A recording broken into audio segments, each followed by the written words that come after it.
Hello class, आज हम public issue में आईपीओ की जो इशू किए जाते हैं वो किस फॉर्म में किए जाते हैं वो समझेंगे। जब कोई नई कंपनी रजिस्टर्ड हो जाती है और उसे अपना आईपीओ लॉन्च करना होता है तो किस फॉर्म में करती है।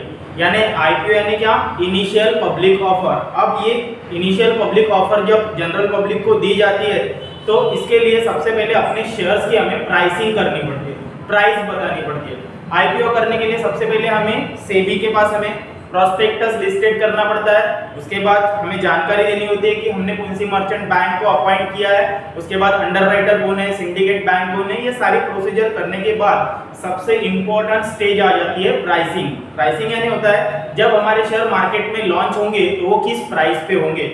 यानी जब हम प्राइमरी मार्केट में आईपीओ लॉन्च करेंगे, आईपीओ जो है प्राइमरी मार्केट में दिया जाता है। जो भी हम बाद में शेयर्स खरीदते या बेचते हैं, बार बार खरीदते या बार बार बेचते, तो ये हमारा सेकेंडरी मार्केट हो जाता है जो कि एनएससी और बीएससी है। प्राइमरी मार्केट आज की डेट में लिस्टिंग की जाती है तो स्टॉक एक्सचेंज से ही इशू किया जाता है, बट उसके लिए रेट हियरिंग प्रोस्पेक्टस इशू किया जाता है और वहां पे हमें हमारे शेयर्स क्या करने पड़ते हैं, इशू करने पड़ते हैं जनरल पब्लिक को। इसकी दो मेथड्स है, एक है फिक्स प्राइस इशू मेथड और एक है बुक बिल्डिंग मेथड। सबसे पहले हम फिक्स प्राइस इशू या मेथड क्या होती है ये समझ लेते हैं। इसमें देखिए फिक्स प्राइस इशू में क्या होता है, शेयर्स की प्राइस पहले ही फिक्स की जाती है।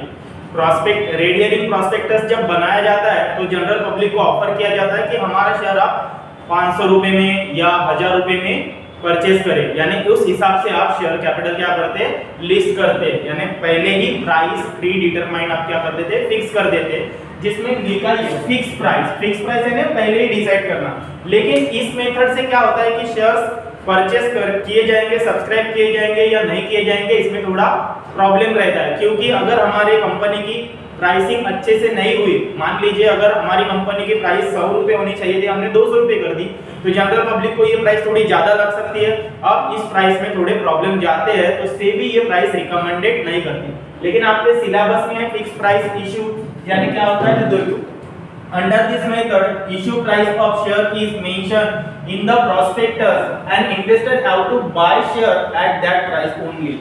यानी प्राइस प्रोस्पेक्टस में पहले फिक्स की जाती है और इन्वेस्टर अगर कोई पैसे इन्वेस्ट करना चाहता है तो फिक्स प्राइस में ही इशू करने पड़ते हैं। Issue of share at a fix price which is pre determined, पहले ही प्री डिटरमाइंड होते हैं। सपोज अगर 100 है तो आपको 100 रुपीस के भाव से ही पूरे शेयर खरीदे करने पड़ेंगे। अगर प्राइस 200 रखी है तो इसमें कुछ भी चेंज नहीं होगा। यानी 100 या 200 जो भी आप पर शेयर प्राइस इशू करते हैं वो रहेंगे आपकी फिक्स प्राइस इशू।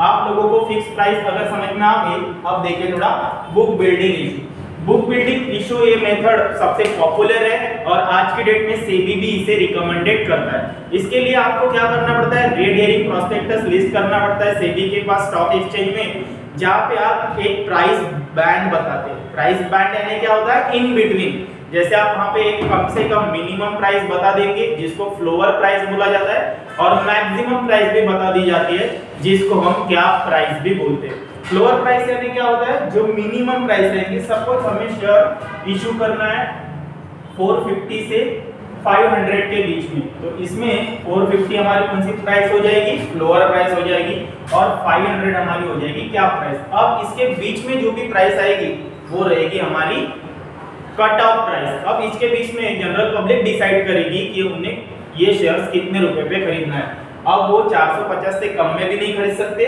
और 500 से ज्यादा में भी नहीं खरीद सकते। सपोज किसी को 450 या 460 पे खरीदना है, 470 पे खरीदना है, 480 पे खरीदना है या 500 में खरीदना है, वो डिसाइड करेंगे।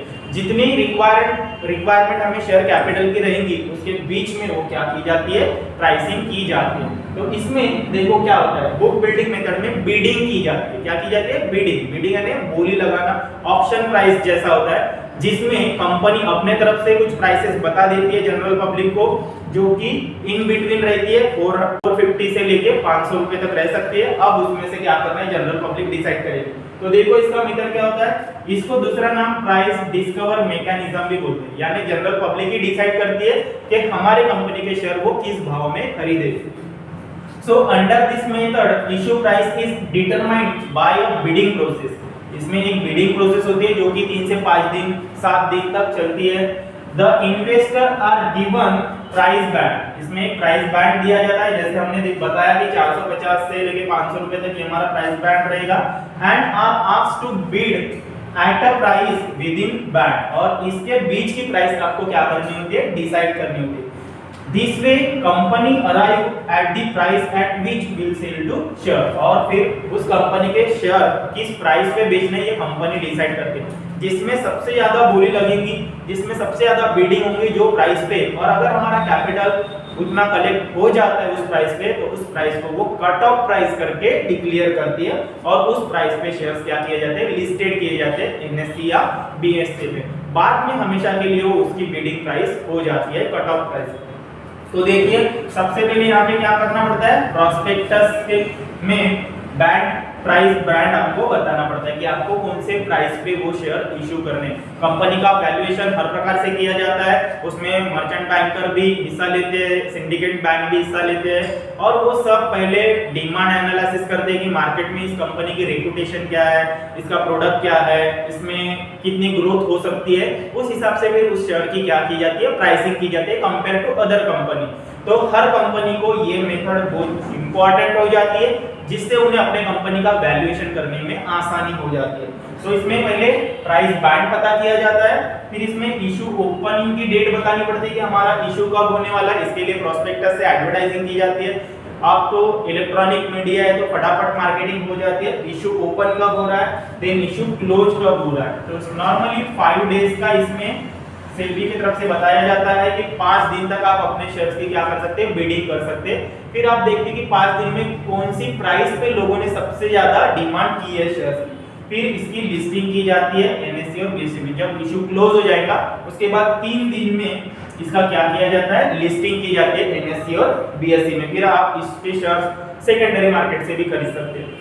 लेकिन आईपीओ जब प्राइमरी मार्केट में शेयर्स इशू किए जाते हैं तो प्राइस बैंड के साथ किए जाते हैं। प्राइस बैंड यानी क्या होता है, फॉर एग्जांपल के लिए समझते हैं कि हमारी कंपनी के शेयर की पर शेयर प्राइस हम 180 से 200 रुपए के बीच में रखना चाहते हैं। अगर हमारी प्राइस बैंड कितनी है, 180 से 200 रुपए के बीच में है, तो हमारी फ्लोअर प्राइस हो जाएगी, इसमें आपको सिलेबस में बताया गया है कि फ्लोअर प्राइस यानी क्या, मिनिमम प्राइस। तो हमारी मिनिमम प्राइस कितनी रहेगी, 180 पर शेयर सपोज। फिर हमारी कैप प्राइस भी बतानी पड़ेगी हमें, कैप प्राइस हमने बताई है कितना, 200। इसमें टिक साइज भी बताना पड़ता है कि अगर 180 के बाद हमें कोई प्राइस इसमें डिसाइड करनी है, 200 से पहले कोई प्राइस डिसाइड करनी है, तो उसमें टिक साइज कितना रहेगा, तो उसमें बताया जाता है कि 5 रुपए वगैरह उसमें टिक प्राइस है। यानी कोई बोली जो है वो 180 पे लगेगी, कोई जो है 185 पे लगेगी, कोई जो 190 पे लगेगी, कोई 195 पे लगेगी, कोई 200 पे लगेगी। यानी पर 5 रुपए के डिफरेंस में क्या रहेगी, उसकी प्राइस टिक होती रहेगी, और उन इन बिटवीन फिर प्राइस क्या की जाती है, डिसाइड करेगी। जो भी प्राइस आएगी, सपोज 190 अगर आ जाती है तो ये रहेगी हमारी कट ऑफ प्राइस। अगर जनरल पब्लिक मैक्सिमम शेयर्स की बोली 190 के भाव से लगाते हैं, तो हमारे कंपनी की जो आईपीओ की पर शेयर प्राइस कितनी रहेगी, 190 यानी कट ऑफ प्राइस। तो आप लोगों को समझ में आ गया होगा कि फिक्स प्राइस इशू में क्या होता है, शेयर फिक्स प्राइस से सेल किए जाते हैं, और बुक बिडिंग मेथड में इसकी क्या लगाई जाती है, बिडिंग लगाई जाती है। इसमें तमाम तरीके से प्रोसीजर, लीगल प्रोसीजर कंपनी को फुलफिल करनी पड़ती है, और बाद में जाके आपके शेयर क्या हो जाते हैं, एनएससी या बीएससी में लिस्टेड हो जाते हैं। इनिशियल पब्लिक ऑफर यानी क्या, फर्स्ट टाइम जब कंपनी प्राइमरी मार्केट में अपने शेयर्स इशू करती है जनरल पब्लिक को, उसे बोलते हैं आईपीओ, इनिशियल पब्लिक ऑफर। उसके बाद बन जाता है वो एफपीओ, फर्दर पब्लिक ऑफर। उसके बाद भी आप कितनी भी बार शेयर लॉन्च कर सकते हैं कंपनी के, लेकिन वो बाद में क्या हो जाते हैं, एफपीओ, फर्दर पब्लिक ऑफर।